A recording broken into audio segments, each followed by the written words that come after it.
తాజా అంశాన్ని చూస్తున్నాం. నెల్లూరు జిల్లా సంగం మండలం పెరమన వద్ద టిప్పర్ కారు ఢీకొని 7 మృతి చెందారు. ఇక మరింత సమాచారం మా ప్రతినిధి రాజారావు అడిగి తెలుసుకుందాం. రాజారావు, చెప్పండి, ప్రమాదం ఎలా జరిగింది? ఇంకెవరైనా గాయపడ్డారా? వైపు కారులో వస్తున్నారు.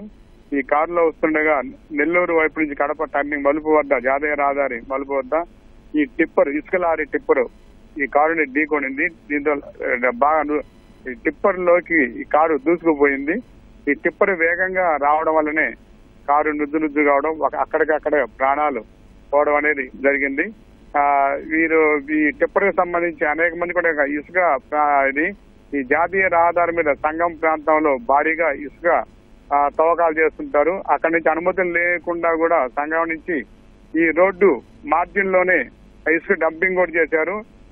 పరిమితికి మించి ఇసుక లారీలు ఇసుకను డంప్ చేయడం వల్లనే దాదాపు 42-45 టన్నులు ఇసుకని ఇక తరలిస్తుంటారు.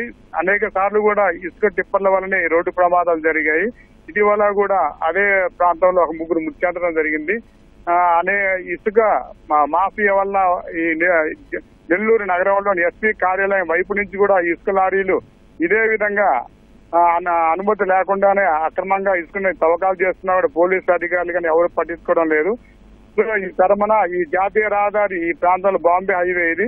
ఈ బాంబే హైవేలో ఈ రోడ్డు అనేక రోడ్డు ప్రమాదాలు జరగడానికి కారణం కూడా ఇసుక లారీలేనని చెప్పవచ్చు. అందులో మలుపు వద్ద ఎవరికి ట్రాఫిక్ పోలీసులు కూడా ఉండటం లేదు.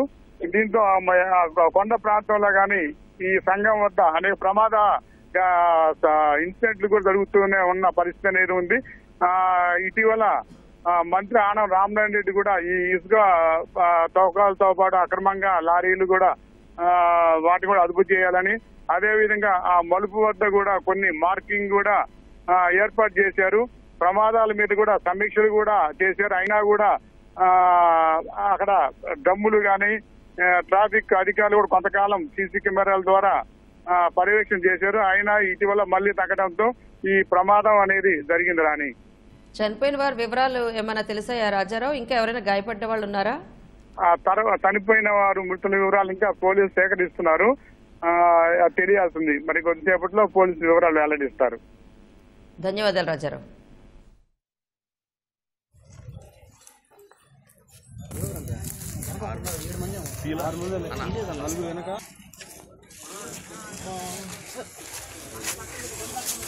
ఆరు మంది పడతారా దాంట్లోనా? 7 మంది అంతమంది